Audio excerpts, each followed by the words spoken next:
Hi everyone, welcome back to my channel. Today we are going to talk about some upcoming brand new fragrance releases that I am really interested in, and I wanted to see whether you lot were interested in them, or maybe you've even tried some of them already.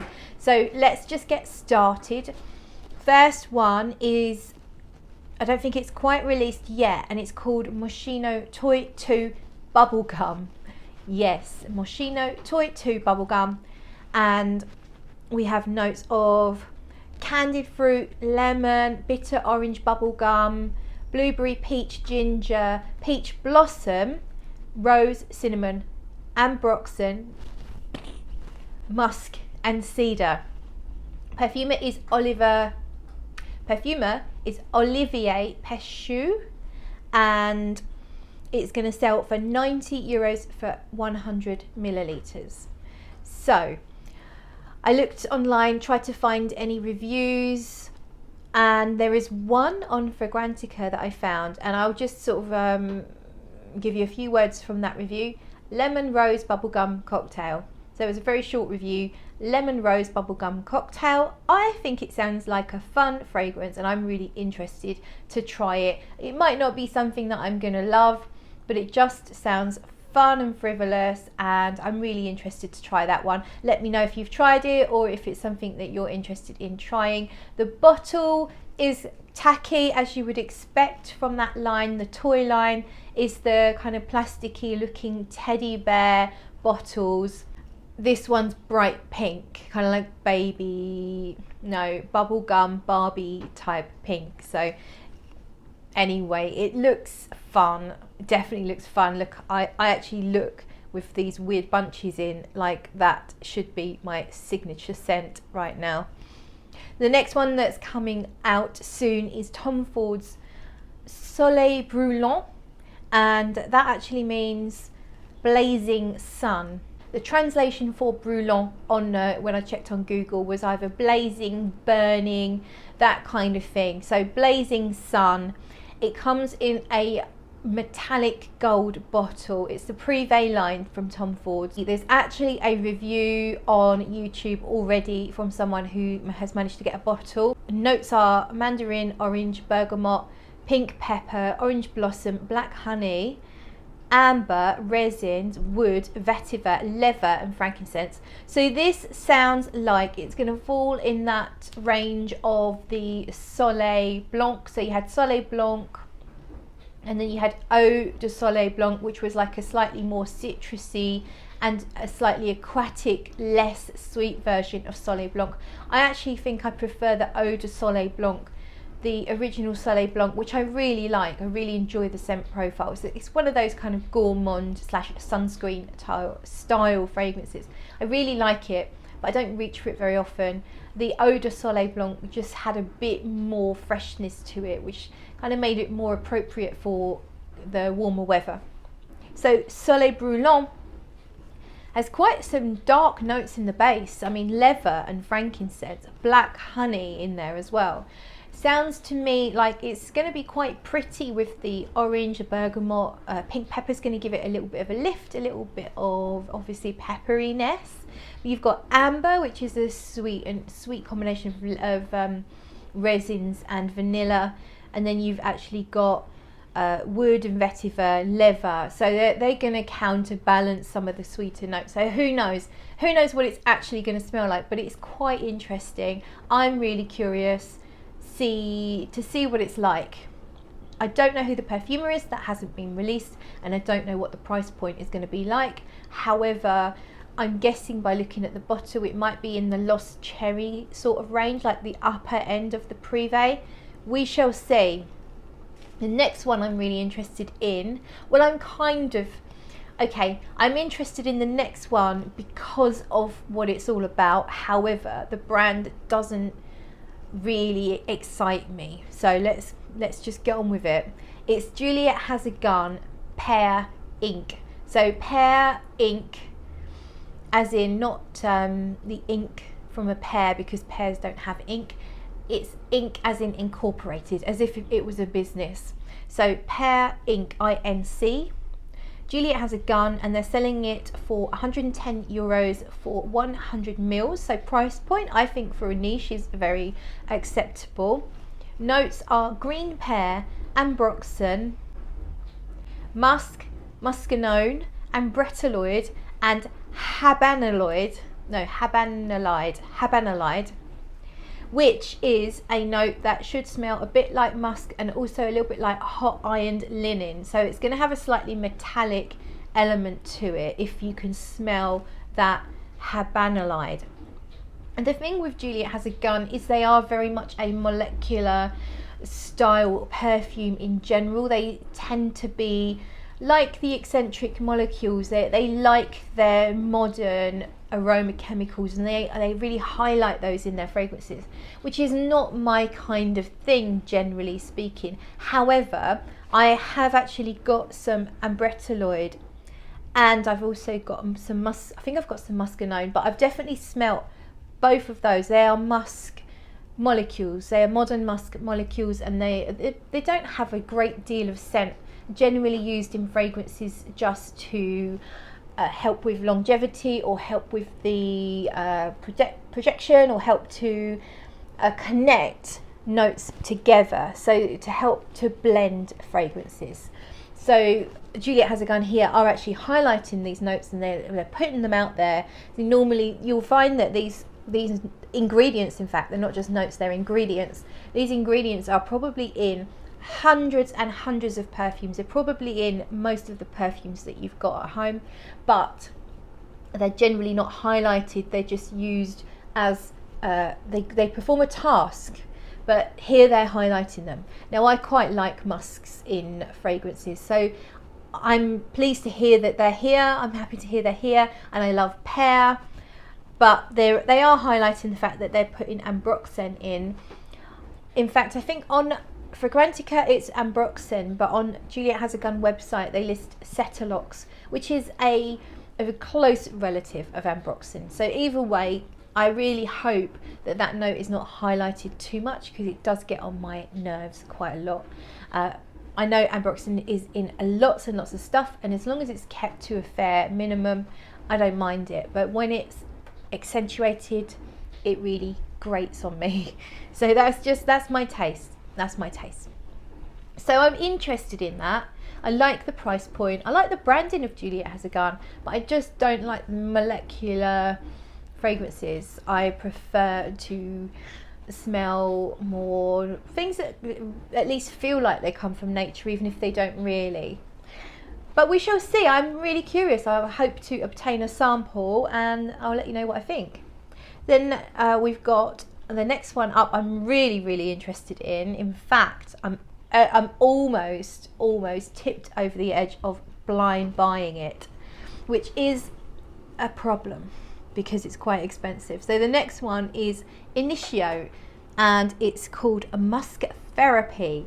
So a Musk Therapy has notes of bergamot, mandarin, white magnolia, cassis, which is black currant, I think. I always mix up black currant and blackberry. Black currant is cassis, I'm pretty sure. White sandalwood, white musk, and rose musk. Now, they actually list All Naturals white musk as a note on their website, and I asked them about this because white musk usually would be the synthetic musk that we just spoke about, actually, the ambretaloids, the muscanones, that kind of thing. That would be your white, what would create your white musk effect. So I did ask them because it was weird that it says All Naturals white musk, but I think it might just be a slight grammar issue. Is it grammar? When pronounce what are they called?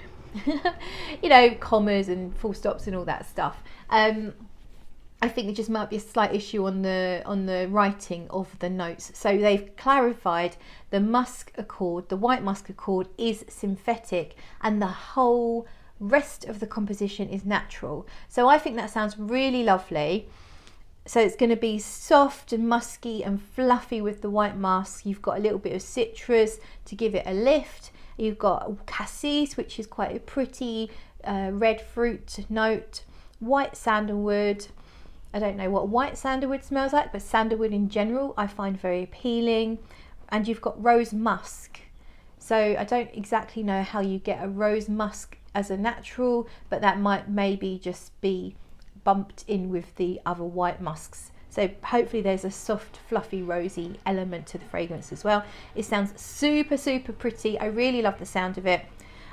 Someone has reviewed it and they just said it's lemony. It's very lemony. So that's, don't know, I don't really want a lemony fragrance, but I guess bergamot could come off a bit lemony sometimes. It does sometimes smell quite lemony, bergamot, so maybe the bergamot's quite a strong note in the composition. It's getting a lot of love from people that have bought it. So Initio in the past have sent out quite a lot of bottles to the bigger reviewers, and sometimes you can sort of you can have your judgment clouded by that. I haven't seen anyone that has received a bottle for free as yet of this one, and the reviews I have seen, so that all the reviews I have seen, just a handful of them, have been from people that purchased them and loved the fragrance. So I think that looks really positive. So what I'm actually thinking of doing is splitting a bottle. So I'm thinking of buying a bottle and selling a few decants. I've got a few people interested on a couple of Facebook groups. If you're in the UK, let me know if you're interested.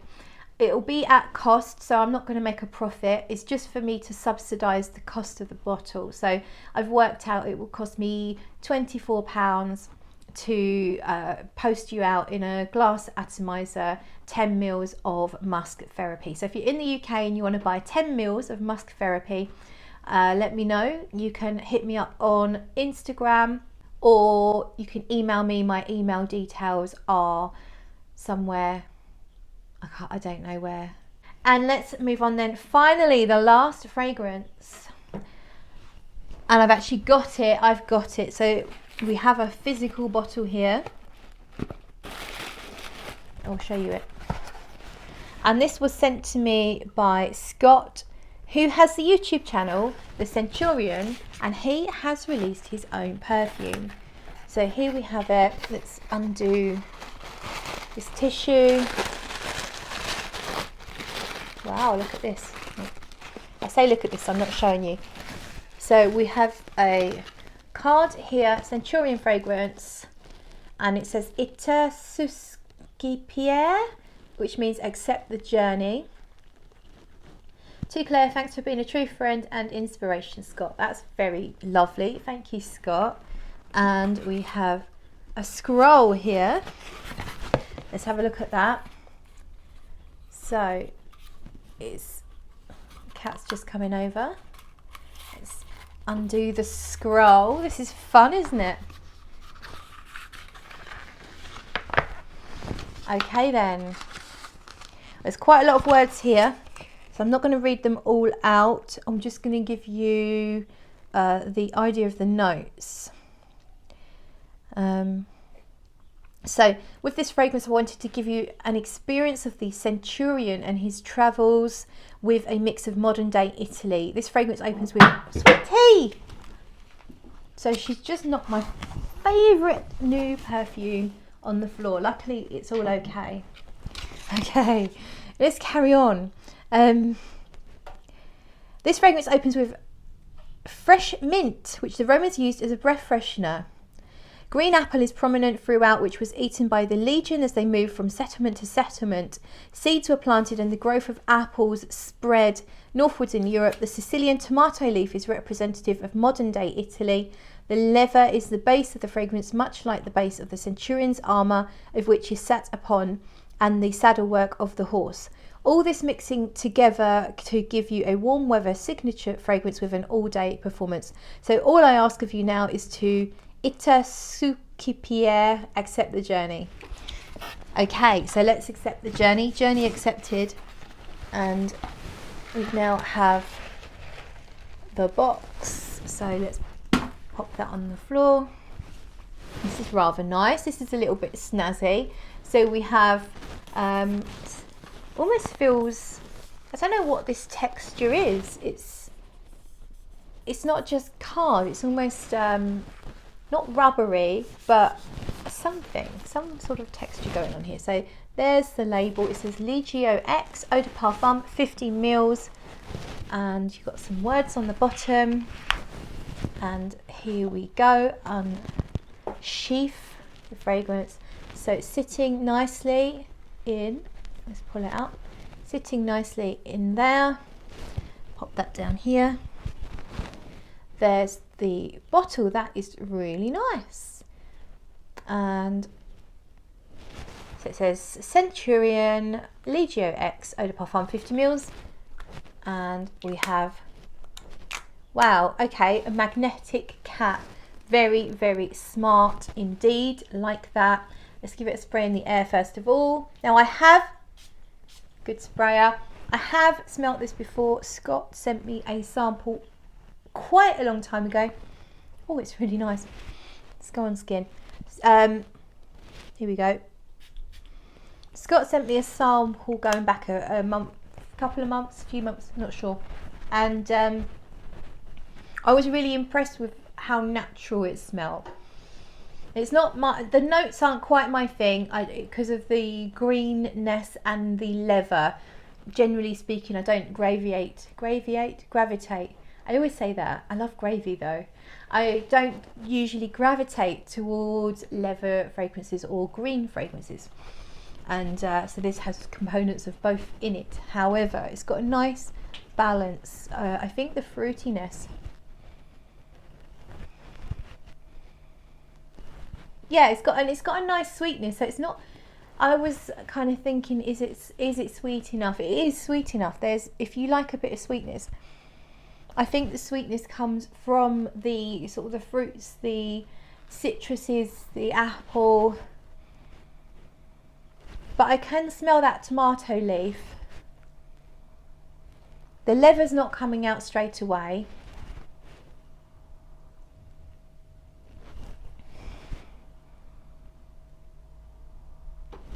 Yeah, it's unusual. There's almost something slightly medicinal here as well though.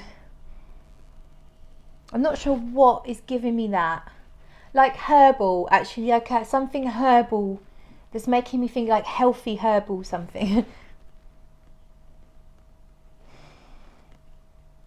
Yes, it smells herbal, a little bit leafy, aromatic. And it's not like a fruity, like a female marketed designer perfume might be fruity. It's more natural feeling. It's not like sugared fruits or anything like that. It's more natural feeling. And the light mintiness is just blending with everything else, so it's not toothpastey or anything like that. It's just, you've just got this overall kind of herbal, aromatic, natural green, but not like foresty green, not like galbanum green, not dry green, not dark green. Green as in light green, fresh green, lush green. Moist. There's moisture here, and I like that because I don't like dry fragrances as a whole, and this has definitely got moisture. So yeah, think of dewy grass, you know, like a really nice fresh dewy grass, but then think about a little bit of mint, some tomato leaf, but it's not like walking into a greenhouse full of tomato plants. It's just a hint of that with everything else.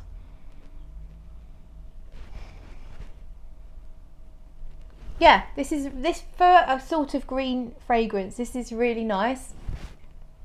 So it's kind of fresh, but it's got a density to it. So this isn't like effervescent, airy fresh. It's weird. It's like compacted. So it's got the fresh, all these fresh-ish components, but they're quite compacted together.